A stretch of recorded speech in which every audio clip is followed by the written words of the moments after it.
Bonjour, c'est Nathalie. Aujourd'hui, nous allons faire des macarons. Pas n'importe quel macaron. On va faire des macarons inratables. Si vous suivez tous les trucs et astuces que je vous donne dans cette vidéo, vous êtes sûr de réussir vos macarons. J'ai choisi de faire des macarons avec une ganache à la vanille pour les garnir.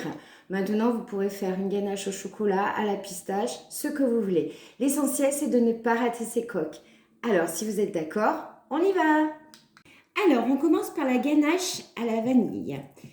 J'ai fait fondre 180 g de chocolat blanc au bain-marie pendant 1 minute 5, 1 minute 10. Je le remue un petit peu. J'ai fait bouillir sur le feu 100 g de crème liquide à 30% de matière grasse que je vais incorporer petit à petit dans mon mélange. Une fois le mélange bien lisse, comme vous pouvez le voir, j'ai donc tout remué avec une maryse. Je vais mettre en une seule fois 140 g de crème fraîche, toujours 30% de matière grasse. Et je remue jusqu'à entièrement intégrer la crème fraîche dans le mélange précédent. Une fois que tout est devenu bien homogène, je vais filmer au contact.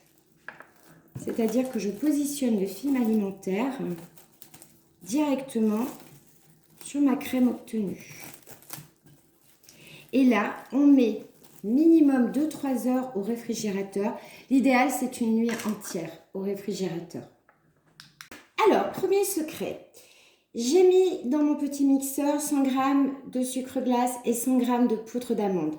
Le secret, c'est de rendre ce mélange le plus fin possible sans pour autant trop le mouliner. Parce que si on le mouline trop, la poudre d'amande va commencer à devenir collante et ça ne marchera pas du tout dans nos coques. Alors en fin de compte, je fais 3, 4, 5 fois. Bon, je mélange un petit peu en même temps, vous allez voir.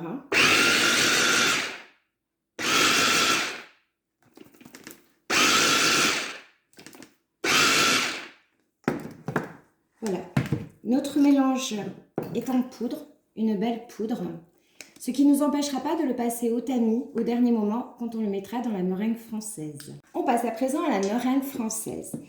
Alors, j'ai mis 80 g de blanc d'œuf dans le bol du robot. J'ai à ma disposition 80 g de sucre en poudre. On va tout d'abord parler des œufs. Il faut que vos œufs soient à température ambiante. Surtout pas d'œufs froids. C'est-à-dire que si vous les maintenez d'habitude au réfrigérateur, sortez-les la veille, 24 heures à l'avance. Mettez-les dans votre salle à manger, dans votre cuisine, de façon à ce qu'ils soient vraiment à température ambiante. S'ils ne le sont pas, vos macarons vont... Normalement, ils devraient craqueler à la cuisson. Alors, on met les 80 g de blanc d'œuf dans le robot. On va y aller tout petit à faible puissance. On va attendre qu'ils moussent un petit peu.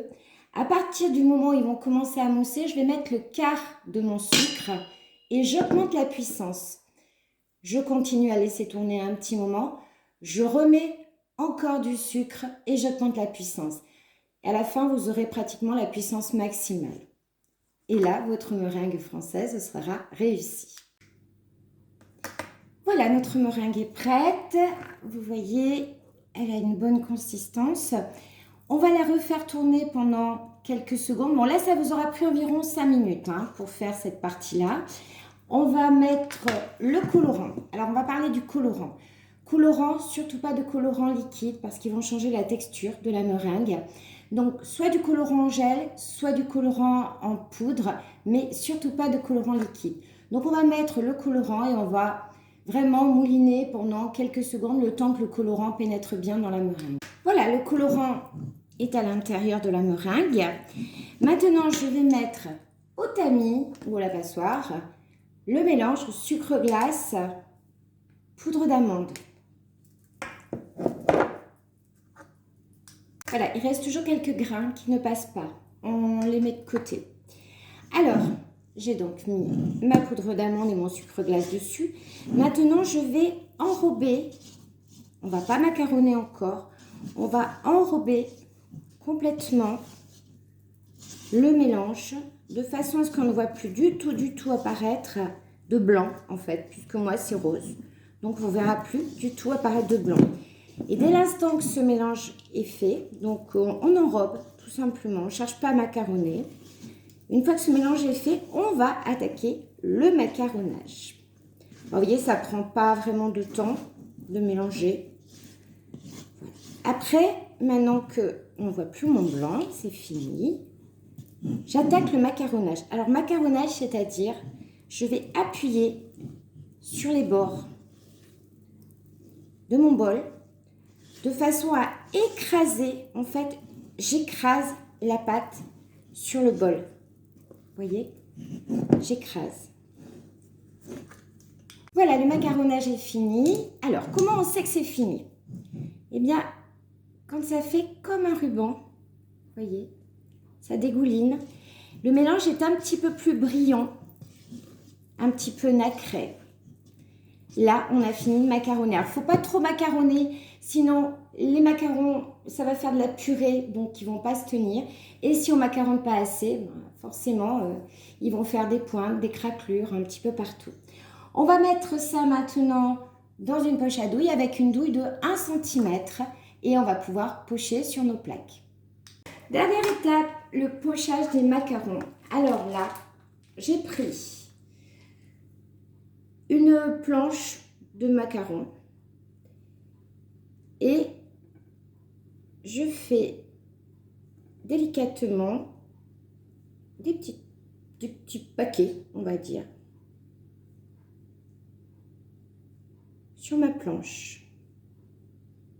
Alors, il faut savoir que le macaron, il va automatiquement, il va grossir pendant la cuisson. Donc, il faut bien quand même les espacer les macarons entre eux.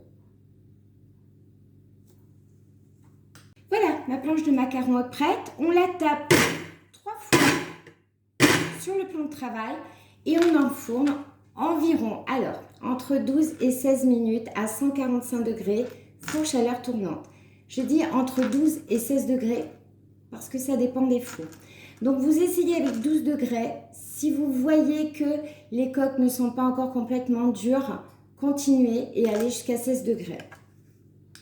Au bout de 7 minutes environ, vous voyez, il y a une collerette qui commence à apparaître. Ils sont lisses et la collerette est bien là.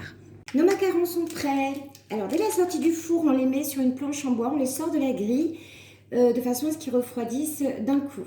Une fois les macarons refroidis, j'ai mis ma ganache avec une douille, donc vous voyez cannelée, et je n'ai plus qu'à remplir les macarons. On essaie de prendre des macarons qui ont à peu près la même taille. Et voici les macarons, une fois finis. Bon, moi, j'aime les garnir généreusement, j'avoue. Vous pouvez peut-être les garnir un tout petit peu moins si vous le souhaitez. Je les ai fait roses parce que je vais attaquer dans pas longtemps un number cake et je vais les utiliser pour la décoration de mon number cake. Voilà, si cette vidéo vous a plu, n'hésitez pas à mettre moi des pouces et on se retrouve donc prochainement pour la vidéo du number cake avec les macarons roses. Des macarons juste imratables. À bientôt.